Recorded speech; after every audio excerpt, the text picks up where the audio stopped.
Today we're straight back in with another long hair scissor restyle.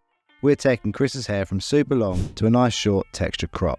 We'll section the hair into 4 panels to maximise the amount of hair we can donate.